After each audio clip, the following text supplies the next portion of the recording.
It's very great. Yeah, I watched the whole thing. It's really well done. I recommend it for somebody interested in it. Yeah. Now, how did you end up in America?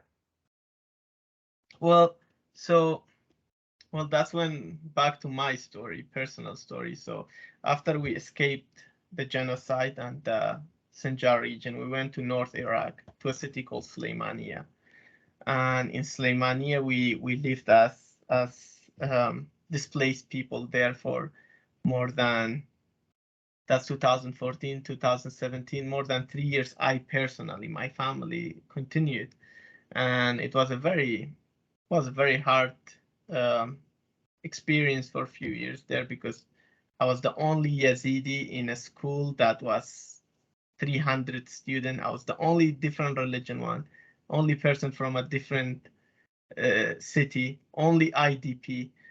So these are 3 years of constant like discrimination, talks, disrespect that I had to go through. Not to mention to deny that there were people also loving there and welcoming in Suleimania, but so this was a very struggling area, time for me, and we got financially really in a hardship time. So we moved from the city and we started working in a farm while I was going to school too. So we were working. I was a farmer, my family taking care of more than 1,000 trees while being in school in high school. So it was a constant struggle, but I kept going and I kept studying, and I was one of the best students. And then at some point, an opportunity opened to United World Colleges, which is a network of international colleges, schools. Those are high school, but they're boarding high school with people from all around the world. And they had two scholarships for Yazidi people. So I was like, well, let me apply for this. Maybe it's a chance. I'm a poor farmer student, IDP, really in a bad shape. So I was like, maybe this is an opportunity. Maybe it's a call. And I applied, and I remember I didn't have enough money to go to the interview. So my dad had to borrow it from some people for me to go to the interview. I go to the interview. It was tens of people. I don't know how many applied, but I managed to get to the top two of the selection, and then I was selected. Then I went to United World College of Adriatic in Italy for 2 years, and then after that we had Davis Scholars.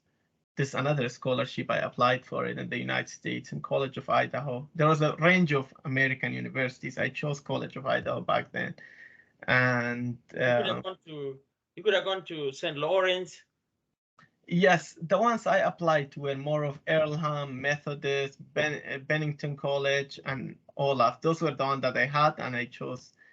College Uh, of Idaho. yeah, and I had St. John, which is in Annapolis. That was another I was very like in between the two, but I chose College of Idaho, which is an interesting decision.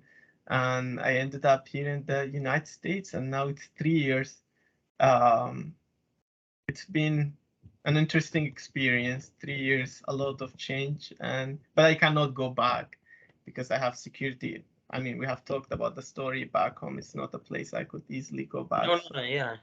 yeah, so I'm sort of stuck here, but it's been interesting. Yeah, Wow, what an amazing story. I mean, it's way more than that, but that's sort of that's unfortunate what that we're gonna connection grab how for it now, ended up. right? Yeah, Look, I gotta tell you, it's been really nice uh, learning from you, your expertise in the Middle East in class, and Professor, you you bring bring so your much story. contribution Yeah, to our discourse usually, and it's a super charming personality. I mean, all your challenges that you've gone, it seems like you're walking through, trying to get past them, and it's nothing that is of your doing, of your fault. It's just yeah, post-colonial challenges, yeah.